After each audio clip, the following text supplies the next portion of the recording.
Hello everyone, my name is Aiden. Today I'm going to be talking about The Elementals by Michael McDowell.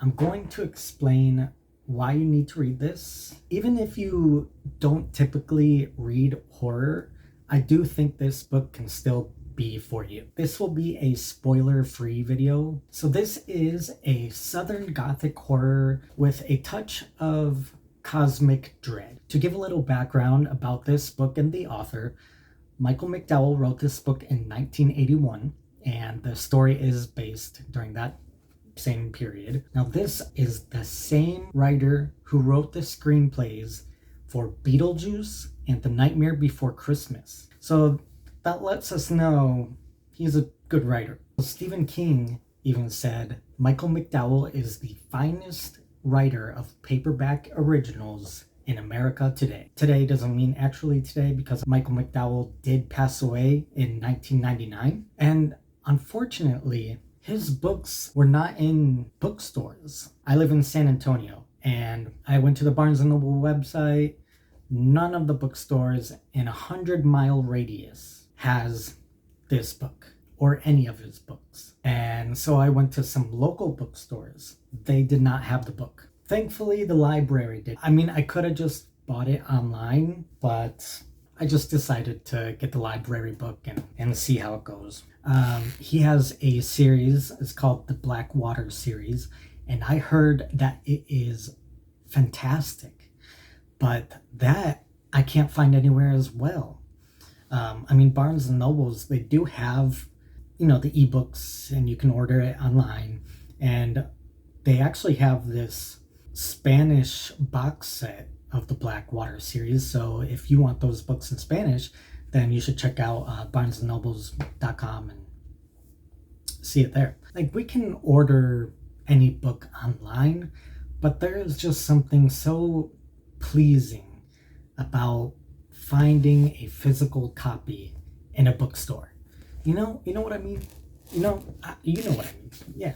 So first, I'm going to read the blurb on the back, and then I will give my thoughts on it without giving too much away. And then we'll go into the 10 reasons why you should read this. And I just want to warn you that this book does deal with alcoholism, death. There's a little bit of gore, racism, and some other stuff. So, okay, I'm going to read the back real quick. After a bizarre and disturbing there's a sticker on it, so bizarre and disturbing funeral of matriarch Marion Savage, the McRae and Savage families look forward to a restful and relaxing summer at Beldam on Alabama's Gulf Coast, where 3 Victorian houses rise above the shimmering beach. 2 of the houses are habitable, while the third is slowly and mysteriously being buried beneath an enormous dune of blindingly white sand. But though long uninhabited, the third house is not empty. Inside, something deadly lies in wait. Something that has terrified Dauphin Savage and Lucre McRae since they were boys, and which still haunts their nightmares. Something horrific that may be responsible for several terrible and unexpected deaths years earlier, and is now ready to kill again. A haunted house story unlike any other. Michael McDowell's The Elementals was one of the finest novels to come out of the horror publishing explosion of the 1970s and 80s. McDowell is now being rediscovered as one of the best modern horror writers and a master of Southern Gothic literature. Now, what I liked about The Elementals is the characters and the diversity of characters, the pace, the atmosphere, the dialogue. I could just keep going on. Michael McDowell does a great job at building the geographical environment as well as the atmosphere. I mean, at times I really felt like I was there with the characters. It doesn't focus a bunch on violence and action and gore. Instead, it's about the characters and the atmosphere. That doesn't mean it's boring, though. You really get drawn in to the atmosphere and location and just the whole situation that is happening. You kind of feel like you're one of the family members. The pacing is not too fast, not too slow, and it's a short book. Like, it's really not that long. It's 218 pages. So it won't take long to get through.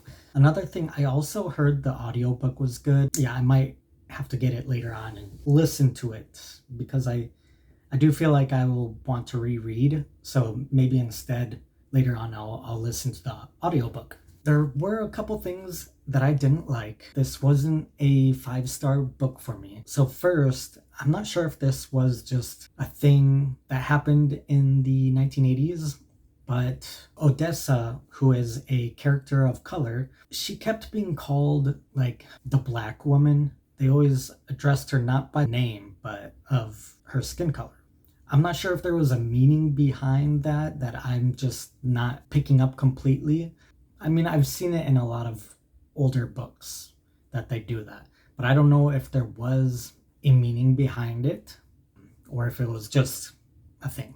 Another thing is that I was left with a few unfulfilled questions. There were some things in the story that feel like they were kind of untouched by the end, and it seemed like things that needed to be revealed or touched on more, but then they never came back to it. I will give an example that still lingers in my head. It may be a bit of a spoiler, so you can skip to the next section if you like. So Luker and his daughter India have kind of a strange relationship. It did make me uncomfortable at times. They just did some things that I don't think is appropriate for a father and daughter. And India said a couple of times that she knows stuff about her father that no one else should know, making it sound like he did or does bad things. But I'm just like, oh, what is it?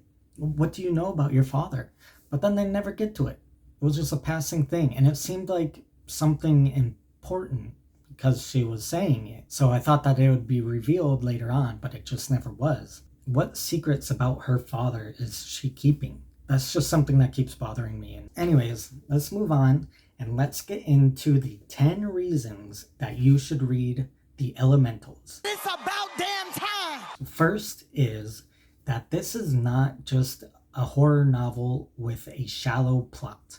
This is a literary novel. It has deep characters, great prose, a detailed environment, and like literary novels, it leaves you with questions and leaves you thinking. It's a great book for book clubs because it just seems like it's a fun book to discuss. So the second reason is that The Elementals teaches that less is more. So many horror books or any book spends a lot of time explaining the whys and hows, but The Elementals doesn't really reveal much to you. The mystery and lack of reveal makes it more scary and eerie. It proves that saying less can be more. There's no huge lore dump, no Scooby-Doo reveal, no clear-cut explanations, which I tend to like. Some people don't like that, and that's okay. Even if you don't, I will still give this book a try. So the third reason that you should read this book is that the antagonist is unique. Geography is important in this book. Basically, it's your environment that is the antagonist, and there could be something else to that. I'm trying to not give too much away, but just saying that the antagonist partially is inanimate. The fourth reason to read this book is that it is peak atmospheric dread building. Like I said before, at times I truly felt like I was in the environment with the characters. There's not a load of jump scares or action or horror or gore. It builds up your anxiety. Tension accumulates throughout the whole book, just building and building and building. Scenes don't fade easily. Silence is just as important or more important than the noises. So just the atmosphere it creates, I mean, everyone could learn a lot from how Michael McDowell does it. All right, fifth reason, halfway through. The fifth reason is that nobody exists just to die. The characters are not placed in it for no reason. They all feel real and like they have meaning. It shows that you can have a lot of characters and still each one can seem to have a purpose. Number 6, he delays horror without losing interest. McDowell writes the elementals so keep getting flood warnings, and it keeps making my camera pause. All right, where was I? Yeah, so I mean, strange things happen, but they are written off by characters as just something that happens. So when something does go wrong and the characters notice it as something wrong, it feels even more wrong to you. Number 7, the environment is weaponized. Like I said before, the setting is an antagonist, but there's something more. The beach, specifically the sand.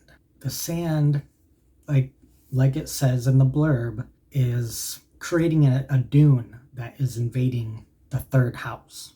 It's something that is continuously talked about and becomes more and more uncomfortable. You feel annoyed just reading about it, as if the sand is stuck between your toes or filling your backpack. I mean, it becomes intrusive to you, the reader. The whole thing is a sensory stimulus that deals with all of your senses: smell, sound, touch, even heat, which isn't really a sense that you have, but I won't give much more away. Number 8, show but don't tell. So things are seen but not understood. It's the cosmic dread of it all. Things are played out on the page but cannot be fully understood. It's like that dread of not knowing and just things feeling off. You feel that, and it's not expressed through thorough explanation of the hows and whys. Like I said before, you can figure things out by what's said and done. It's just that you may have to think a little bit. Number 9, the dialogue. All of the characters have their own voice. So this book proves that horror is not just about actions of violence, but it's about how each character responds, which is common and true in real life. The human response to bad things that are happening is what actually changes us as humanity and changes our environment. And in this book, subtext is key as well.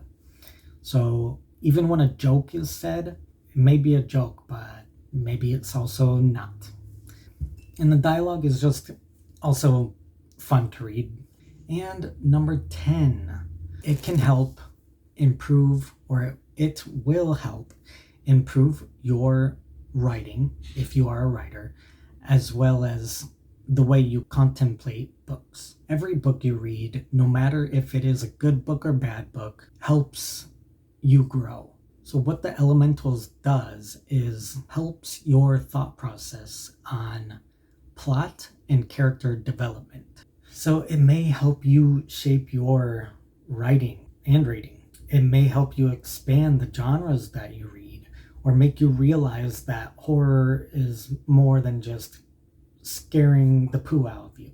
I mean, it's still scary, but I do think that a lot of people who don't read horror can still read it. So that was the 10 reasons why I think that you should read this book. Now, one last thing. Let's work together to get Michael McDowell, the Elementals, and his other books into bookstores. So have you ever read the Elementals or any other Michael McDowell books? Watching Beetlejuice and The Nightmare Before Christmas doesn't count. Sorry, we're talking about books here. So this book did get me inspired, and thinking more about how to do my writing. Before I go, I will be doing videos on Project Hail Mary and House of Leaves and possibly others soon to come, so look out for those. But yeah, and if you want a spoiler-filled video of the Elementals or other books, let me know. But until then, keep happy, keep healthy,